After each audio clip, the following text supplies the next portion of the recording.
And welcome back to another episode of Joe's Knows NBA, our playoff special. A much bigger crowd for this episode, for a much bigger episode, Giacomo Imperiali. Joined here by Matt Friedman, Avery Stetz, Izzy Metal, Zaylu, and Andre Singleton. Andre, new to the show. Welcome, Andre. How are we doing? I'm doing pretty good, yeah. I'm excited to be on the show as well. Good to hear.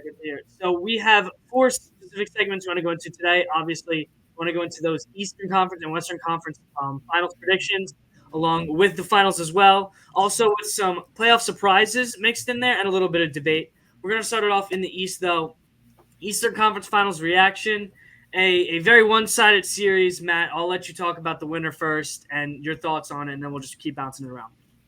Yeah, to be completely honest with you, this is kind of what I expected going in. The Celtics were a much better team. I thought the Indiana Pacers were completely overmatched going in. I think the main reason that they won in the previous round was because of injuries to the Knicks. So I just think that it was a pretty simple, straightforward series. Although the Pacers did keep it close for a majority of the games, at the end of the day, it comes down to superpower and seasoning on the superstars that you have on your team.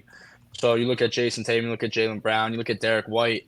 Those are guys that have been there before. They know how to close the games, both in Boston and away in Indianapolis. So I didn't really think it was much of a surprise. I had the Celtics in 4 or 5, and they stepped up to the plate and took care of business. Yeah, Izzy, I'll throw it to you next. As a Sixers fan, a fan of an Eastern Conference team, I mean, did anything really stick out to you in the series? I feel like most people did have this one kind of chalked up early. But did anything surprising happen, even though it was a little bit of a decimation?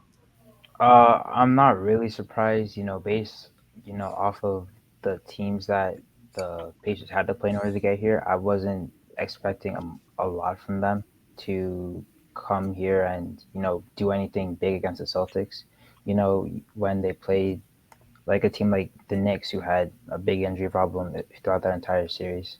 I know you could talk about that more than I can, but it was pretty bad, and it made life easier for the Pacers, and for them to go and play a stacked Celtics team. I didn't see much coming. They could have pulled maybe one game. The last two games it was pretty closer than the first two, but there was nothing much to it. Yeah, and this isn't one of our debate questions, so we can bring this up here. Zay, I'll let you go first with this. I mean, this raises the question of Boston. We can argue probably a very easy path to the finals. Is there going to be some kind of shock for them getting into the finals, depending on who they play? We'll talk more about the West, but just from their perspective alone of just Boston self, do you think that they're going to get that kind of shock in the finals this year? Definitely. I definitely think it will happen. Going against a team like the Mavericks or the Timberwolves on the other side, it's definitely going to be a hard time. We saw the Celtics, they had to battle against injured teams like the Cavs and the Heat. They didn't really get tested in those first two rounds. And now going into the finals, biggest games of the year, you have to go against the team with the Mavericks, with Kyrie and Luka, or a team with Anthony Edwards, Karl-Anthony Towns, and those guys down in Minnesota. I think they'll definitely get tested in the finals. Avery, go ahead. I'll throw it over to you. You said you had something you want to say. Yeah, I mean, we could look at the stats. Boston first in points differential, first in offensive rating, second in defensive rating. But I think that they didn't really play anybody. They got lucky by avoiding Giannis. They didn't play the Heat without Jimmy Butler. And then they lost the Pacers knocked out an injured but very physical when healthy Knicks team. So Boston kind of waltzed their way almost seemingly to the finals.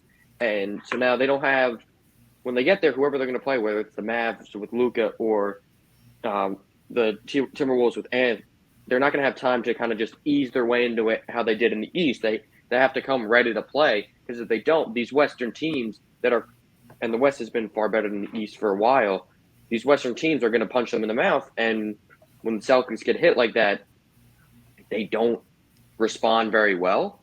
So the Celtics have to be ready, rest up over these next 17 games or days, and then be ready to play and not just kind of walk into it. Yeah, and I think those are all valid points. Boston, we've seen them in the postseason in the past, but we don't know. They haven't fared very well in the finals, and they haven't had that competition yet. I'll move it over to the West, though. I'll let Andre start off with this one.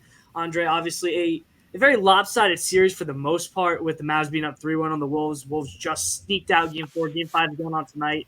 I mean, what's really stuck out to you in that series so far? So to me so far, I would really point to like Ant not being ready for the lights. I know people like to hop on that bandwagon right now that he's playing really well.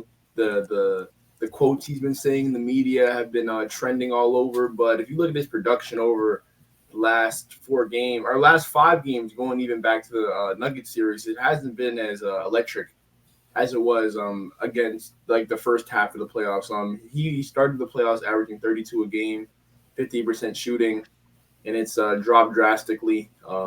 Very very detrimental towards the Timberwolves' success. We've seen that their games have, they haven't been really good in the clutch. Throw it over to Cat. He's been very inconsistent. I don't. Going out early in that series. Yeah, and something I want to reiterate what Andre just said. Absolutely, Anthony Edwards has been a disappointment. And I saw this coming from a mile away. I mean, the minute he starts being mentioned in the same breath as Michael Jordan, that's when it gets way too far.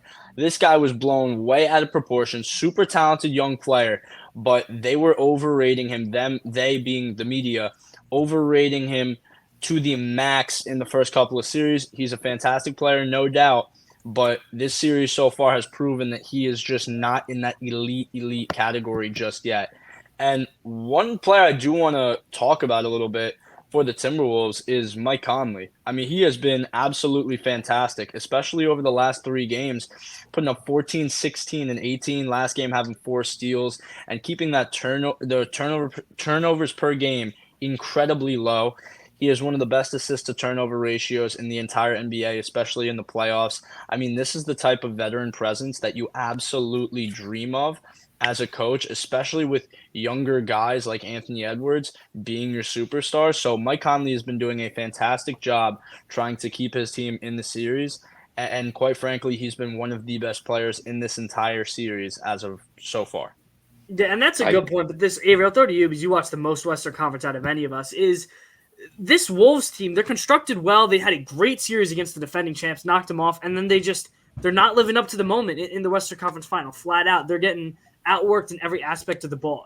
Just straight up, why do you think that is? They knocked off the defending champs, but are struggling against a team with, I'd say, 2 really solid players, and then just a bunch of other decent role players. I would say it's a combination of things. Not ready for the lights, fatigue. They went to Game 7, had to come back from 20 against Denver. And also it's because they're big and slow around this incredibly explosive Mavs team. The Mavs have thrown 42 lobs throughout the entire playoffs, the most by any team, I think, in NBA history, throughout an entire playoff run. And the lob threats around Luka makes him that much more dangerous because now you can't switch the way you would normally do on an action. You can't throw Cat out on a switch to Luka and kind of keep him out there and just let him go to the basket. You have to keep Ant on him so he doesn't make these aggressive moves and then get downhill, beats Ant, and then throw the lob to whoever's flying down the middle. Whether that's, I don't know, Derek Lively, who's been his primary target. You guys can correct me if I'm wrong, and also, like Matt said, Ant has dropped off. 28.9 points per game against Denver, 25.9 against the Mavs. The Mavs has completely shut him down. And so I think it's a combination of slowing down Ant and kind of demoralizing the Timberwolves team. And I also think it's Kyrie and Luka saying, that was nice. Now it's our turn. We're gonna show you how it's really done in the West. And we're gonna go win, and we're gonna go to the NBA Finals. Yeah. Zay, you're the one who gives Avery the toughest time on this show. Any disagreements here? I'm actually going to agree with him for a change, to be honest. Wow. There's no way. The way that you have to play Luka, it's either a one-on-one matchup or you watch the screener and you have to fight around it. With that being said, Daniel Gafford, Derek Lively, and Derek Jr. are all complete lob threats. They're all going to slash their way to the rim. And Luka, being the magician that he is, you have to watch the way that he passes the ball and the way he creates openings and opportunities for his teammates. So it's a lot harder to guard him when he has those players on the court. 100%. And The I dude's think that's called, gonna. I think. Go I ahead. don't mean to cut you off, Guac, but the guy's called Luka Magic for a reason. He's just, I don't know if you guys have watched, but he will get by this. They'll come up with a pick and roll action. He will get by, and Derek Lively will be the guy setting the screen. He'll just turn the corner, get by a slow Gobert, and then just throw it up, and Derek Lively's right there to throw it down. So the Wolves have to make some adjustment, otherwise they're going to get smacked in Game 5 tonight, and that's it, and they're going to the NBA Finals to play the Celtics. Yeah, I think that's a very, very good note to end off on. Obviously, not 100% done yet, but we all kind of can sense the direction that series will be going in with. So we'll move it on. I want to talk a little bit more overview of the playoffs and specifically players. We each picked a player who surprised us either very good or very bad. I want to go in depth into some numbers, just talk about some people who really shocked the world. Matt, I'll give it to you first for your guy. Yeah, so it was hard for me to take the guy I picked because he's no longer playing in the playoffs, but someone that I think we need to give flowers to is Chris Middleton. With the absence of Giannis in the playoffs, that obviously forced Lillard and Middleton to have to step up. Lillard, he played well. He was very inefficient shooting the ball as a whole. If you look at Chris Middleton, he stepped up multiple times in pivotal games. He made huge shots down the stretch. His points per game jumped about 9%. He was incredibly efficient. He was actually rebounding the ball at a career high rate. So he was really just phenomenal for the Bucks in their playoff run. So I think that's a guy that is super under the radar. Nobody is talking about how well he played in the playoffs with the injuries that they had. So, although the Bucks are not playing right now, I think that Chris Middleton's impact needs to be highlighted. Yeah, it definitely short, but I'd say I would agree with you. A very, very good run for Middleton, even though they couldn't make it out of the first round against a Pacers team who at the time was hot, obviously, and then fell to Boston. Avery, I'll throw to you next for your guy. I know we touched on him earlier. I'd pick Anthony Edwards. The kid is just someone who the Timberwolves needed a winner, need somebody to rally behind, and they found a guy called Anthony Edwards. And this kid has, now it's 25.9 points per game against the Mavs, but throughout the entire playoffs, he's nearing 30 points a game. He's shooting 50% from the field, mid 30s, 35.8 from 3, 6 rebounds, 5, dishing out 5 assists. The kid kind of does it all. And he's not doing too hot right now against the Mavs. He's kind of lost that energy. But to go from near last place like 2 years ago, getting knocked out of the playoffs, and then not making it as far as they'd like to being a top 3 team in the East, having the best defensive rating in the league the entire season, and carrying that into the playoffs, this kid is something special. And beating Kevin Durant felt like that passing of the torch moment that every generation has. Like when it was like Michael and Kobe, LeBron. Now it's Anthony Edwards and the 2010s generation, and he's kind of like, it's my turn now. I'm running the West.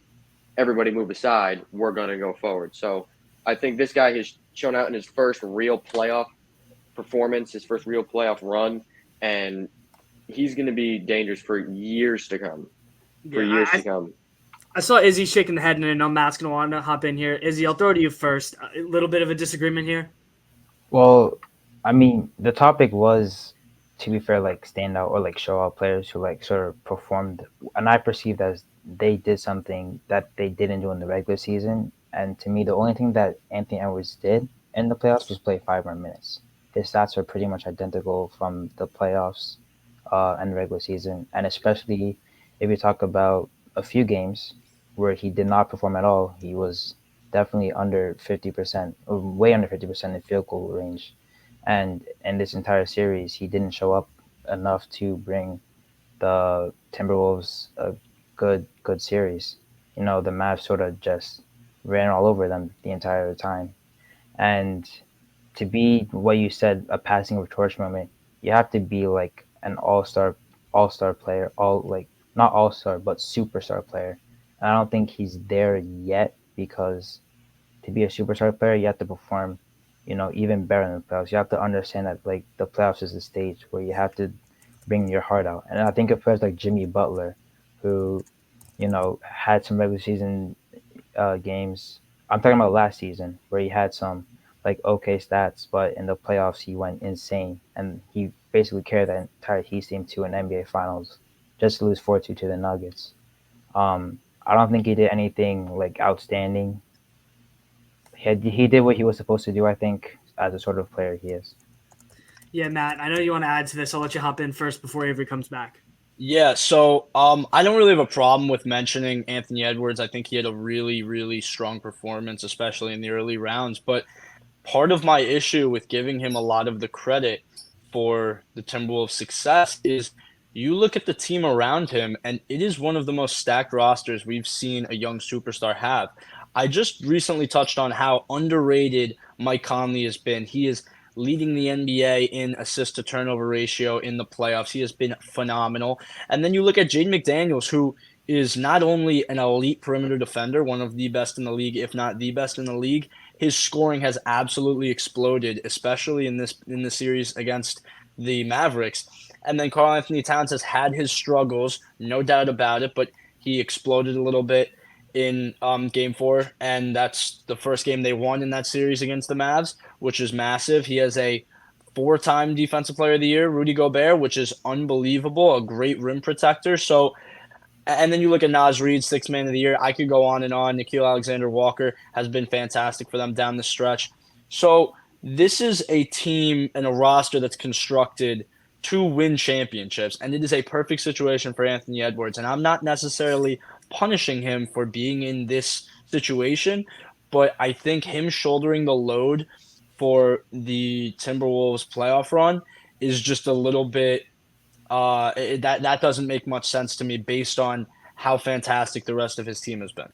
Avery, I'll throw to you for your last Okay. closing argument, and then we'll move it on. But had I known we were picking teams, then I probably would have picked the Mavs. We're talking about individual players. This Anthony Edwards, like if you take him out of the picture, I don't know if the Timberwolves go as far as they are right now. I don't know. They definitely don't beat Denver. I don't know if they sweep the Mavs. They might beat them or the Suns. They may not sweep them, but they might beat them. I don't know. But this kid is 22 years old, and he's doing things. He's carrying this stacked roster. It's a great team, loaded with incredible players, but he's doing it almost on his own, and they're kind of just along for the ride. So that's why he's stood out the most throughout this entire playoffs. Not because the media is portraying him the next Michael Jordan. No, he's doing it for himself. He's bringing that competitive fire every single night, whether he plays like garbage or not. So had I known we were picking teams, I'd pick the Mavs. But Anthony Edwards has been the most standout superstar in this playoffs throughout the West, throughout the East, because he's just doing it because he wants to. Everybody else kind of wants to win the championship. He just wants to win. So that's why to me, he's above everybody else. Fair point. I mean, I'm not sure how much I disagree with, but that's a different debate for another time. Izzy, we'll throw it to you next for your guy. I know Jock is gonna like this one. I'm gonna go with Josh Hart for the Knicks. And the main thing I want to point out is his rebounding, especially his offensive rebounding. You know, when I was watching the entire series against the Sixers, he out-rebounded a lot of the big guys like Paul Reed and Joel Embiid. He was such an aggressive player, and he made some really clutch shots in that series, which sent the Knicks through. And again, he did it again against the Pacers. He was just the most physical guy out there on the court, I think. And even that, his points went up 5 from 9 to 14 points a game. He averaged a double-double in the entire playoffs, which I think is amazing for I think he's 6'6", a 6'6" guard. And his defense as a whole was also amazing that entire playoffs. So I think he did something that he didn't do in the regular season, which was be extremely aggressive. I mean, I think this will be a pretty quick one because I don't believe anyone has any arguments after the insane amount of rebounds that Josh Hart got in his playoff run. And would have been even more if he didn't go down with that abdominal strain later in that Pacers series. But you never know. Zay, you're up next, buddy. I'll throw it to you. So my player is actually going to be someone from that Pacers squad. It's not going to be Tyrese Halliburton. It's actually going to be my favorite guy on that team, TJ McConnell. I know his points per game were not the best, but it's the energy that he gave that Pacers squad to outlast the Knicks in that 7-game series. I mean, almost averaging a steal a game in that series, averaging about 0.7 of a steal. He was assisting the ball very well with 2 double-digit assist games. Had a over 20-point game. It's just the little things that he did along that Pacers playoff run that allowed the Pacers to get as far as they did. And even without Tyrese Halliburton in that Boston Celtics series, he was still producing. I believe he had a 23-point game, 2 15-point games, and settled down with about a 6-point game and was averaging 15 for that series. So it's the little things, the big jump that he made from averaging 10 to 15 at the end of the playoffs. It's just that big margin that he was able to sprout during this playoffs, and he was able to show his full potential. As a Knicks fan watching that series, TJ McConnell really made me upset because he would get to like 10 feet away from the basket and shoot the most awkward mid-range I've ever seen, and it somehow would go in every time. So I'll definitely give you credit there. He did play a lot better and made a massive impact in the Knicks series, even if that didn't end up successful in the Eastern Conference Finals. But Andre, next to you next. I think Andre is one of the more surprising ones out of this group. All right, yeah. So my player, I chose PJ Washington because his stat increase isn't ridiculous. I'm going to go off of what he averaged after getting traded to the Mavericks. So he averaged 11.6 a game, and it's increased to 13.8. His rebounds went up about 1, and his 3-point percentage has gone up about 4. But it's really the intangible things, like Zay was saying with TJ McConnell. He guarded the team's best player during that OKC series. He was absolutely amazing. Kyrie was not playing like himself. I believe he averaged 18 a game that series. TJ McConnell had a 29. Not TJ McConnell. PJ Washington had a 29 and a 27-point game. Shot amazing from 3, lights out. He just was like doing everything the Mavericks needed him to do that series. It was really great to see. Luka's never had a player I think like of his mold. Like he's a great 3-and-D guy. He's long. He guards the team's best player. Yeah, he's just a really good intangible player that I think every championship team would need. So I think we can all get behind that. I mean, PJ Washington, a guy that flies very under the radar, and Matt was talking about how loaded that Timberwolves squad. PJ Washington stepped up in a big way next to Luka and Kyrie to be able to give them this massive advantage in the Western Conference Final, and most likely you would think the NBA Finals. But last but not least, myself, I'm going to go in with this at least bias as possible as an NBA fan, because I took my guy Jalen Brunson for this. And it is for a good reason, even though it ultimately did end up in a second-round loss. So the first and most obvious is the points per game jump. He jumped from 28.7 to 32 to 32.4 while maintaining right around the same efficiency. No massive drop-off while he did increase his number of shots. And I just think the biggest thing is, we talked about it all throughout the Knicks run, the Knicks got bashed with injuries the entire playoffs, and Jalen Brunson was constantly tasked with stepping up in the biggest moments. We saw it later in the series against the Sixers. Bojan Bogdanovic off the bench gets hurt. Mitchell Robinson's dealing with an injury. He steps up, gets rid of the Sixers in Game 6, and forces what would have been a catastrophic Game 7. He steps up in the Pacers series early, and then when Josh Hart falls down in Games 4 or 5, I believe, he stepped up again. And this is a guy who I would agree, before this season, a lot of NBA fans had doubts if Jalen Brunson can be a true number one on a competitive playoff team and really have that big of an impact. And even though it was a second-round exit, I really do think that he showed that he is built for this. I do think the Knicks still need a little bit more help. But Jalen Brunson specifically was tasked with probably one of the biggest workloads in the NBA playoffs, and I would say did a pretty good job. He got to Game 7 in the second round with a very, very injury-riddled team. I couldn't agree more. I mean, watching him at Villanova, it kind of just translated all the way through the NBA playoffs. It's kind of what you would expect from those Nova guys to do. The intangibles, just not kind of giving up even when you're losing in the Game 7, when you have no help, when you have to do it on your own.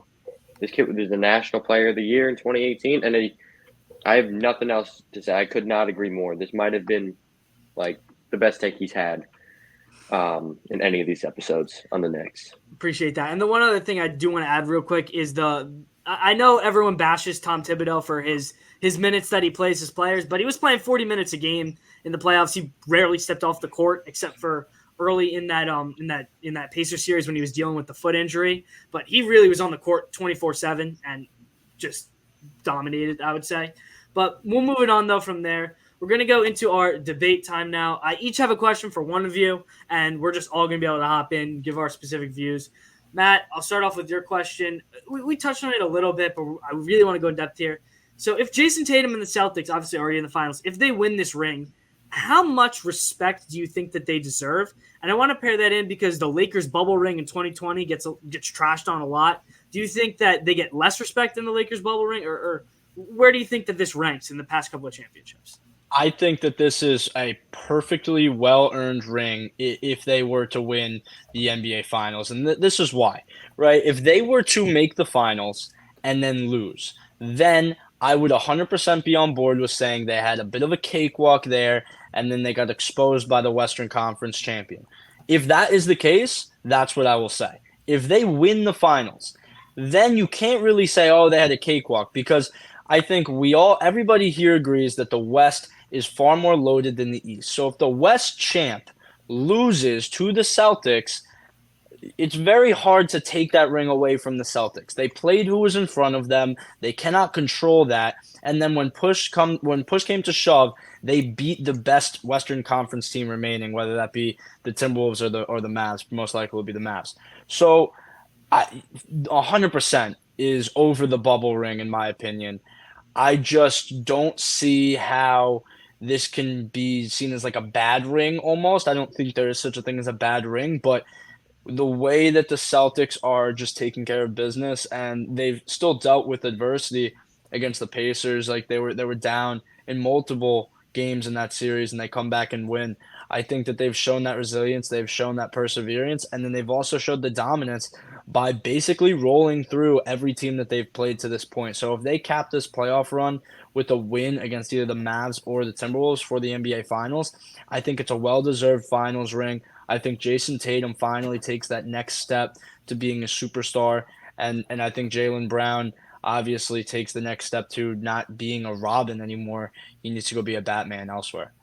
Izzy, I'll throw to you first for your debate here.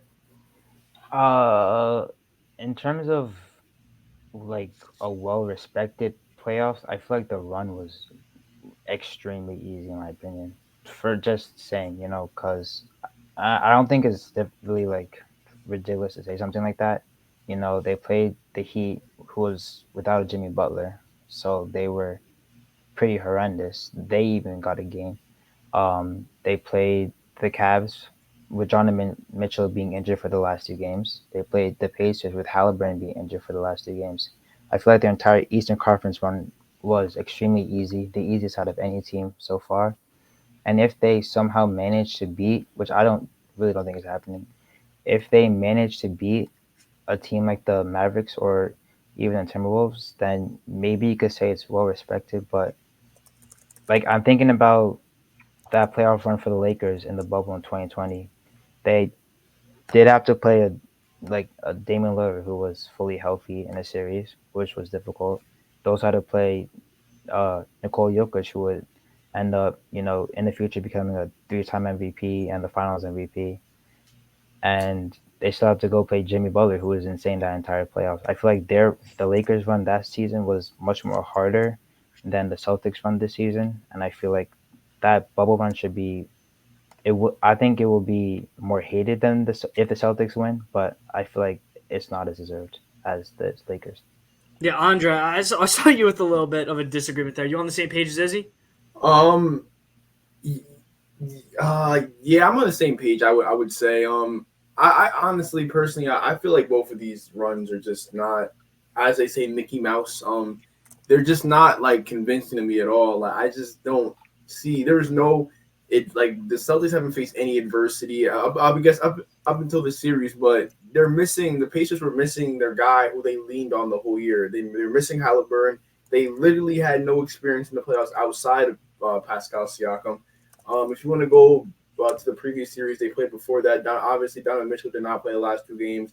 The Heat were missing Jimmy Butler, and we already saw with Jimmy Butler this year, they were about a 500 team, so that's not impressive at all. And like Izzy said, alluding to the finals, I just don't see them winning the finals this year. I feel as though if they play the same type of try to win the game in a clutch game against the Mavericks, or I'm going to say the Mavericks. I think they're going to get out this series. I just don't see them beating out Kyrie and Luka in the clutch. I just don't see it happening. In terms of giving Tatum his respect, or like seeing him as a different type of player, I just can't, because his team is better than everybody else's. Realistically, they have the most talent. And if they get Kristaps back, they'll be fully healthy. So it's not it's no impingements on the Celtics. They're fully loaded, and they should win the finals. Honestly, they should. So. Yeah, Avery, you got any last minute comments before I throw it back to Matt for his last statement? Yes, I completely agree with Andre and Izzy. Like, Boston kind of walked through the East. They didn't play the Heat without Jimmy Butler. They played a Cavs team without Jared Allen and without Donovan Mitchell for the last 2 games, and then they played a Pacers team which lost Halliburton in Game 2. So if they win, not really a surprise. But if they lose, it's a pretty big surprise. No, it's actually also not a big surprise, because they walked through these teams, and I didn't pick them to win because I said they would be figured out by the finals, if not earlier. And they barely squeaked by the Pacers. You guys all saw the 90% win percentage. That's on the Pacers. If the Pacers hold on to that, they're still playing right now. So I wouldn't be surprised if they won. I also wouldn't be surprised if they lost. I don't think they gain any respect, but I also think they might lose a little bit of that respect by the media and the NBA and people who follow the NBA, because you had the easiest chance to win the finals and to bring the O'Brien Trophy back to Boston, and somehow you didn't do it. So if they win, great job. We kind of saw that coming. We picked you guys to win all year, and if you didn't, what are you doing? Because your window's still open, but that was kind of like your easiest chance to win. Yeah, Matt, I'll throw it to you real quick to wrap it up. Yeah, and this is just what I'll say to wrap it up. I mean, you guys are saying that, it wouldn't, the Celtics wouldn't really gain respect if they were to win because it was an easy playoff run. As of right now, their run through the Eastern Conference, no doubt, cupcake run. They didn't really play any high-powered teams, but they did take care of business. They swept the Pacers in the Eastern Conference Finals. Granted, I know they were injured, but there's not much the Celtics can do about that. Now, my point with gaining respect across the league and across, basically across the country with viewers, the three of you, as far as I know, as far as I understand, just said you would be surprised if they beat the Mavs or Timberwolves, whoever wins. We're assuming Mavs. You said you would be surprised if they won the finals. That is telling me right now, if they won the finals, they would have to gain respect from you, because you guys, just based on what you just said, don't really think that they can win the finals right now against the Western Conference champion. So if they do, you have to reflect and be like, oh, well, it appears that the Celtics were a little bit better than I thought. They won a ring. They beat the Western Conference champion. So all of the talk about it being kind of a cupcake run so far, okay, that's fine. I can agree with that. I have no problem with that. But if they win, they have to gain respect, because if you guys don't expect them to win going in and they prove you wrong and win, you can't say, oh, well, we expected it to happen, because you didn't, because you guys are telling me right now you don't expect them to win. So if they do, then they need to gain respect league-wide. I think that's a pretty fair point, even after the cupcake run. I think I would agree it would be a pretty surprising win for them if they do win. But nonetheless, we'll end that one there. Izzy Metal, I'm going to go to you next, Izzy Metal. I want to ask you, so let's just say Dallas is playing the Nuggets in the Western Conference Finals instead of the Timberwolves right now, because it's been a very lopsided series. Do you think we see a major difference in the Western Conference if the Nuggets are playing the Mavs right now instead of the Timberwolves? No, not really. And the main factor of that, I'm gonna say, is Luka Doncic, because the way he plays basketball is different from anyone we've ever seen. I said this in a group chat once. I said if Jaden McDaniels cannot guard Luka Doncic, I don't think anyone will be able to because of how good he was defending his entire playoffs. And the Nuggets, you know, they lost to they lost to Timberwolves for a reason. They lost because they couldn't close out games, and the Timberwolves did. They were the better team. And if the Nuggets were to play the Mavericks, they were not the better team regardless. And I also think about other factors, other role players. Daniel Gafford, he's third in the playoffs in blocks. He was playing really good defense against players like uh, Carl Anthony Towns, even Rudy Gobert at some points. And I think he would do a decent job against Nikola Jokic. But my main thing is Luka Doncic, how insane he's been. I don't think anyone will be able to guard him. He's been averaging a 30-point triple double for how long now? And also Kyrie Irving. He's been hitting a lot of really big shots in this playoffs. And the Nuggets don't have that sort of backcourt that could play an elite level of defense. Maybe you could put Aaron Gordon on Luka, but I still don't see any difference. Yeah, Andre, any disagreement here in this series? Yeah, I disagree kind of wholeheartedly. I think that Denver maybe wins the series in 5 or 6 because if you really look at the format and how the Timberwolves are built, they are really built to beat the Nuggets. They have all the personnel to slow down Jokic because that's really, I mean, that was the guy that everybody was fearful of when they were constructing their roster. So I just feel it. I mean, against any other team, I think the Nuggets really walked through the West outside of the Timberwolves, and they're gonna have to go back to the drawing board and figure out what they can do to improve on the roster and make it so that the Timberwolves can't counter them as easily. But I just don't feel like the Mavericks have any counter for Jokic on their roster. They can't throw two at him like the Mavericks can. I mean, like the Timberwolves can because they're just not as long and as physically imposing. They just don't have the personnel. So I just don't believe so at all. Yeah, Avery, you on the same page here? Absolutely. I mean, Denver was the best team in the league besides Boston the entire season, and Andre said it perfectly. The Timberwolves were specifically built to combat this Denver team. They made Doncic think. They made him cause turnovers. They made him actually play basketball for once and not just walk around and kind of just throw it to Jamal Murray or Aaron Gordon for a lob. They made him do something. And so I think if Denver's playing the Mavs right now, Denver's already in the finals.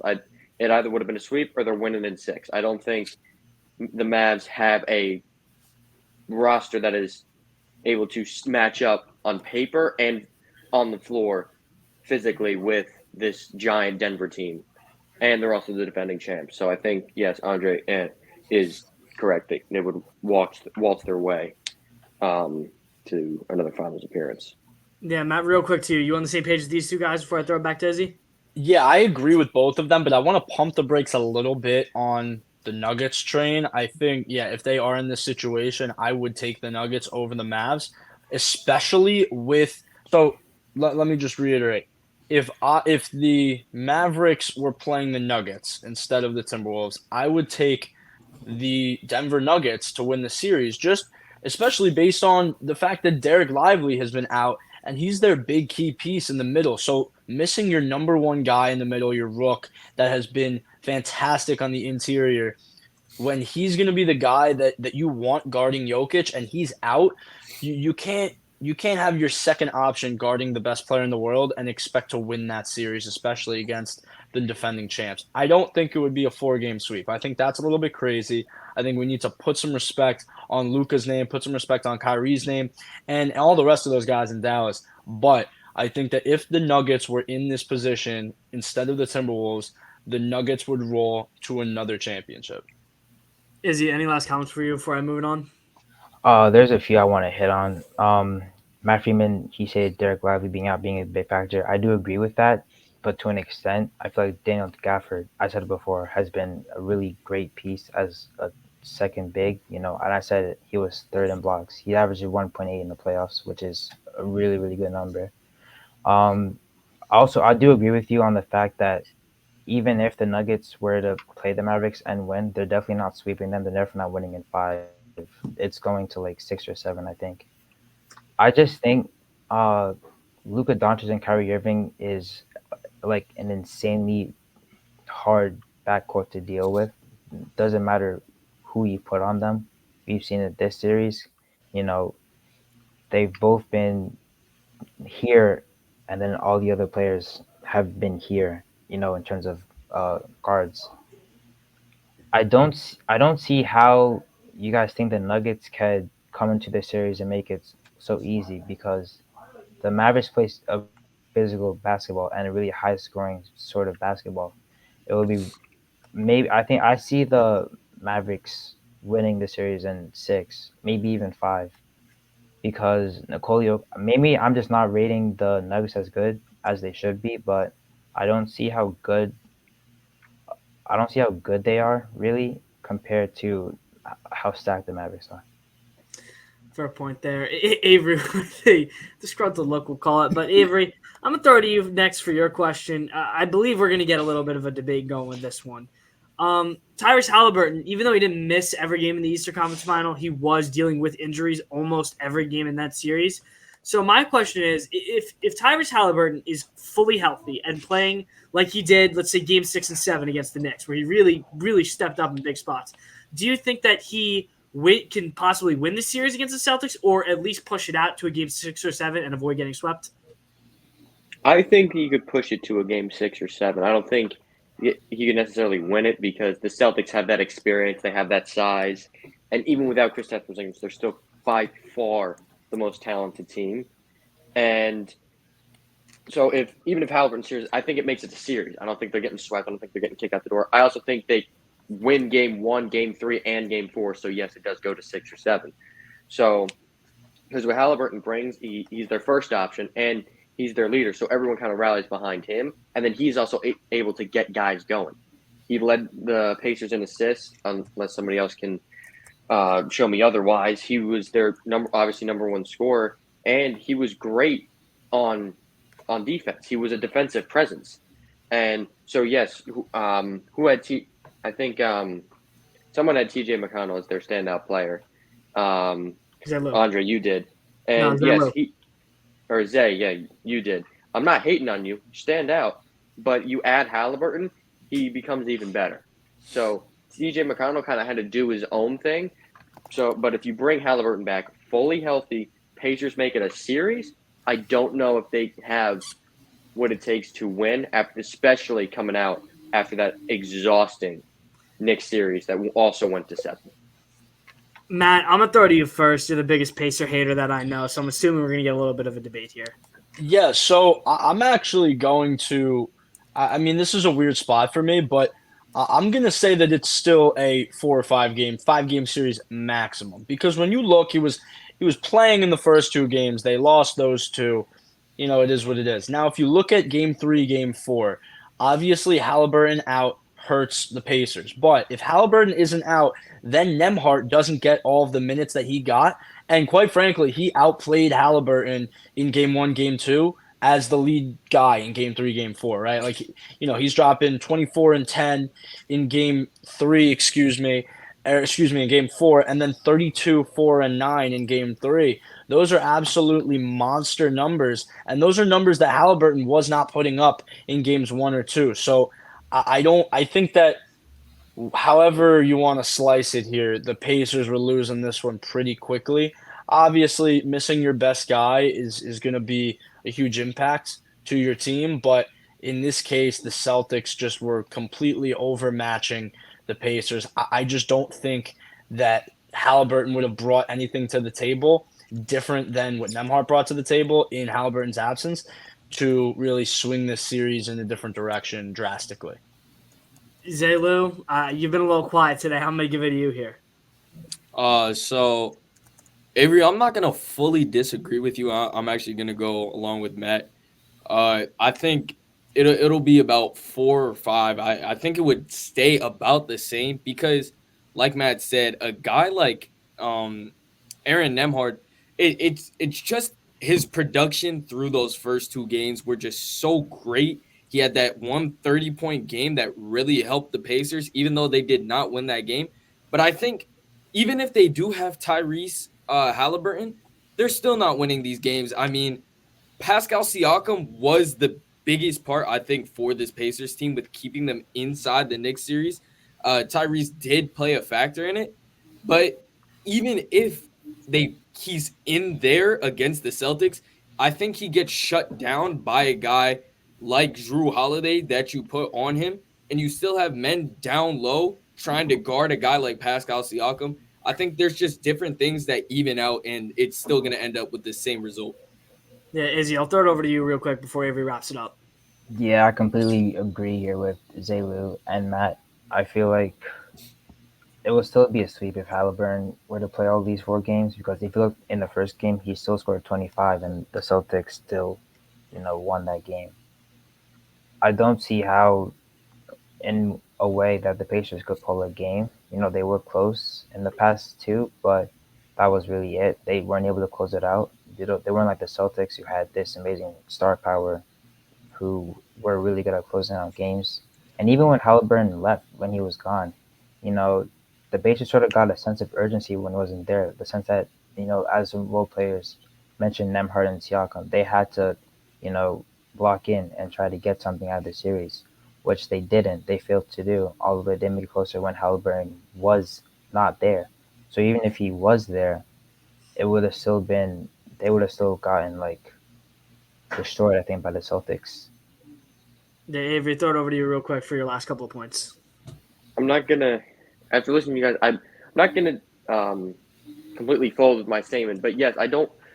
It's still a series when you have your guy. That it would be like Boston losing Jaylen Brown or Jason Tatum, but still having Drew Holiday and Jaylen Brown, or Drew Holiday and Jason Tatum. Still have your guys. Now, granted, it's a different team, different scenario, much better team, much more well-rounded team. But adding your best guy always makes it a little easier to win. And they kept it close in the last 2 games, 114 to 111, 105 to 103. They just didn't close. Halliburton brings that poise. He brings that ability to be like, hey, we need to lock in. We need to get a stop. So he'll be able to essentially rally his teammates, rally the troops, and lock in on defense so they don't turn the ball over. They inbound the ball correctly. They don't make dumb mistakes. They contest shots when Jaylen Brown's in the corner. They don't feed Boston turnovers for them to score. He would make it a better series to watch. If Halliburton's playing right now fully healthy, I think they're still playing. I think it goes 6, maybe 7, but Boston still wins because it's a more well-rounded team with more experience. So I don't necessarily think you guys are wrong, but I also don't think you guys are completely right. So Halliburton comes back fully healthy. Pacers are still playing, but I don't think they make it to the finals. I think the Celtics still make it. I'm actually going to add one thing before I throw to Andre for his question. I learned this the hard way as a Knicks fan watching that series is Tyrese Halliburton is very good at bouncing back after a bad game. He can shoot 1 of 7 from 3 the day before, and then in the next game, he will shoot the lights out. He'll be all over the place, dishing out assists left and right. He's very good at responding to not playing well and being able to step up the next day. So I definitely think he could make it a closer series, but I don't think that they'll win it. So, again, I'm somewhere in that medium. Andre, I'm going to throw it to you next for your first question of the day. So, Luka being obviously probably going to advance to the finals tonight would be my guess. If Luka does win this ring and shows everyone that he can run this league, is he? We talk about these faces of the league, these people who are the images of the NBA. Is he your new young face of the NBA? Personally, I think so. I think he's the best player in the league under 25. I know a publication recently said that it was Wemby, and potentially I agree, but at this current moment, I think it's Luka. Maybe marketability wise, he's not the guy, the charismatic guy that can make an audience laugh like Ant can, but production wise on the court, I don't think anybody's really messing with him. I think he's the only guy in that conversation who's young, who hasn't won it yet, who can legitimately be placed in the best player in the world conversation. I think that he has that type of potential. I think he's living up to it now, obviously being up 3-1. So I think that if he wins this year, he should be placed in that conversation. I think he should I think he should have that title personally. Yeah, Matt Friedman, I'll throw to you first. Yeah, and I really can't disagree. I mean, I know you mentioned him. The only guy I could say just is Victor Wembanyama. Just what he's done in this short period of time, especially with how young he is, it's absolutely out of this world. He should have won Defensive Player of the Year this year. He's going to win it next year. His game offensively is taking a huge step. I just flat out, I think he's a complete alien. I was a little bit skeptical going in, but I mean, this guy's an absolute freak, and he's strictly basketball, which I think is a very good attribute to have if you're the face of the league, just being completely focused on basketball, no outside noise. Wemby has been absolutely phenomenal. So I really can't argue with you. I just want to put a little bit more attention on Wemby because I think that he is going to be the best player in the world pretty quickly. Avery, I'll throw to you real quick for I your last can- couple statements. I can completely agree with both of you. I think if Luka wins this ring, he is the new face of the league. He is the best player in the league on the best team in the league. If the Mavs win, and I think this Wemby stuff is way too fast. It's his first year. Yes, he's 7'4". He moves like a guard. He can shoot. He can do whatever. But it's his first year. Give the guy a minute. Let him see what he can do in San Antonio. Let him develop. Let him evolve into whatever he's supposed to be for the league and for the Spurs. So throwing Wemby's name out there, no, I don't agree with that. But Luka absolutely deserves the title of the face of the league and the number one player in the world if the Mavs can get the job done. I mean, I think that's a pretty fair point. Andre made a very good point about just you don't. It's not a matter of fact that you don't have the guys, but just the fact that Luka has stepped up in the way where we see those younger stars step up. Now, for arguably, I'd say the most heated discussion, I left it for Zalo. He's been a little quiet today, I think, for this reason. So, I actually got this inspo from ESPN. So, Luka and Kyrie being a very dominant backcourt in this playoffs. So, the question becomes, how close are they to the best backcourt of all time? Because if you look at it, not a lot of great and dominant 1-2 pairings. So even if they aren't, Zay, how close do you think that they are to the best backcourt of all time? Do you want top 3 or just top 1? Both. I want to hear. Do you think that they are? And if they aren't, how close do you think they are? Oh God, no. They are not. They are not the best backcourt of all time.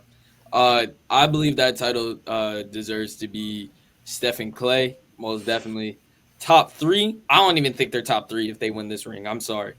I know there's a lot of confused faces, but I believe my top 3 is Stephen Clay, Joe Dumars, and Isaiah Thomas from the 90s.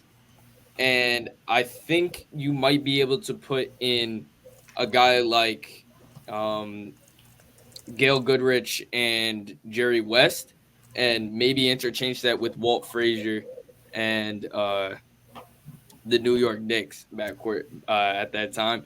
But I mean, just there. Actually, there's another backcourt that you could actually put in front of them. I think Chris Paul and James Harden might be up there with it, even though they did not win a ring. I believe that they are up there because of the production that they had at the time. Harden was scoring almost 40 points a game, and Chris Paul was scoring 30. I think that even in the playoffs, if you do not count playoffs, because Kyrie and Luka, they weren't as good as what we're seeing right now in the playoffs right now as they were in the regular season. But I just believe that they're getting to maybe the best point of their chemistry right now. But I just don't believe that this will be one of the best backcourt duos of all time, not even top 3. Izzy, any disagreements here? A lot. If they win a championship, I feel like they won't be number 1, but I think they're 3rd in my ranking. The one I have at number 1 is, I know you're gonna like this, Curry and Clay. But my number 2, Zay forgot about this. I think it's Tony Parker and Manu Ginobili for the Spurs. I feel like those two have done so much for that franchise. Win so many championships with them. those are the two that I believe will be better than them if they win a championship, only because of how good of a scoring pair those two are in the backcourt. I feel like we've never seen that before with any backcourt. And I think that those two are the only teams that will be better than them if they win a championship. Yeah, Matt, I saw a little smirk from you. You agreeing with Izzy here? Yeah, so I don't really terribly disagree with anybody. I would say you have to look at it from two different angles. You got to look at it with, did you get the job done? So I don't really hate the whole Harden CP3 take, but they didn't get the job done. So I don't think they can be listed up there with the best of the best, like Tony Parker, Ginobili, and then Steph Clay obviously being the number one. But on the flip side, I think you do need to look at just sheer talent that is on the team at the time. So, assuming they get the job done this year, I could see them as high as two. I would have them either two or three with Manu and Parker. I think that's a really, really good duo. Manu spent most of his time off the bench. That would be my only issue with that. But if we're just going to take two guards on the team, they're no doubt there because of how much they won. Steph and Clay are easily number one. But if they get the job done this year, they'll have a ring, which is as many or more than basically any other duo we're talking about besides the first two that I mentioned. And then talent-wise, I think that Kyrie and Luka are way more talented than Tony Parker and Manu Ginobili. Tony Parker and Manu Ginobili could be ahead of them just based on the fact that they were winners, and that I'm totally okay with. But the combination of Luka and Kyrie right now, talent-wise, is as good or better than basically any other guard duo in NBA history. So if they bring home that ring, then I think they could be firmly cemented in the top three. Andre, you agree with Matt here, or are you going against it?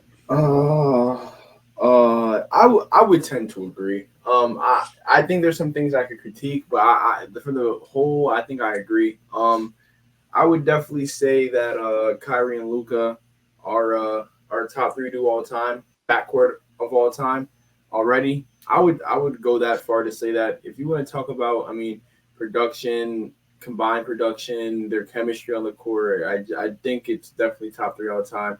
I would go as far to say that if you want to go talent wise, they're probably the most talented duo backcourt of all time. I think they're more talented than Steph and Clay. If you want to go off of just, you know, pound for pound talent, I think they're more talented.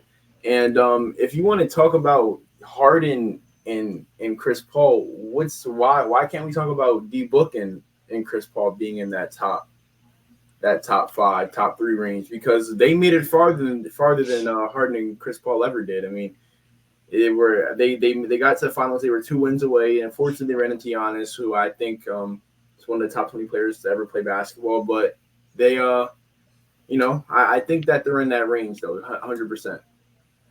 Yeah, Avery, I'm assuming you're going to go against this from the looks that I was getting over there. Yeah, I'm going to quote my friend Stephen A. Rookie, you're done. Okay, rookie, you're done. The number one backcourt in NBA history is Steph and Clay. 4 rings, the two greatest shooters of all time. The list goes on and on. Even Isaiah Lewison agrees. That never happens on the show.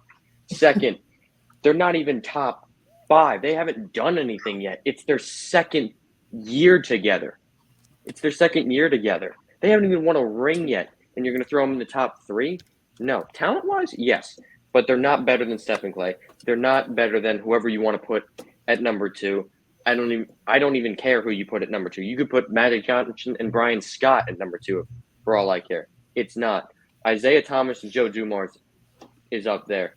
But to put Kyrie Irving and Luka Doncic anywhere near the top 5 when it's their second year together and they might make it to the NBA Finals tonight, no, you don't get to say that they're the best backcourt or one of the best backcourts in NBA history if they haven't done anything yet. They need to prove themselves that they can do it together to get that title.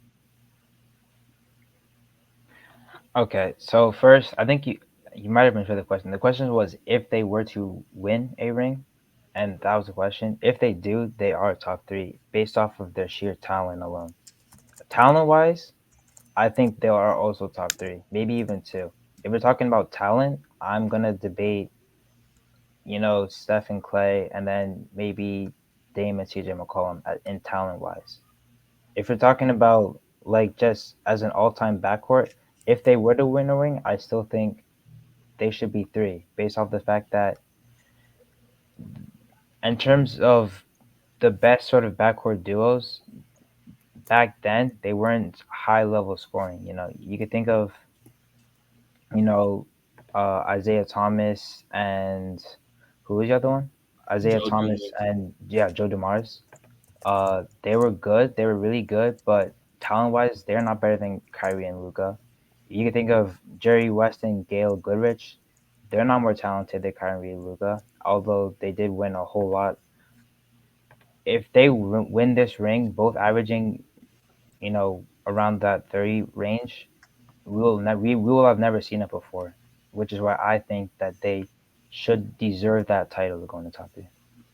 Andre, I'll throw to you real quick right before Zay wraps it up. I mean, I don't even know how that's I don't know how you could debate Steph and Clay being more talented than them. I just don't understand. Like, is Kyrie Irving or Stephen Curry a more talented player? I want to ask the panel that question. Steph is definitely more talented. Steph, He's more 100%. talented than Kyrie Irving? Yeah. I would say it's close. I would give Steph the advantage talent wise. I think the Luka versus Clay talent. I think Luka absolutely blows Clay out of the water if we're talking talent wise. So I think it's definitely very close So as a duo. Split. I just don't understand how that's I personally see Kyrie as a more talented player than Steph. I think if you want to go off of skill, I mean, if it's skill talent, if that's the conversation, I think Kyrie's the more talented player. But I think Steph's a better player.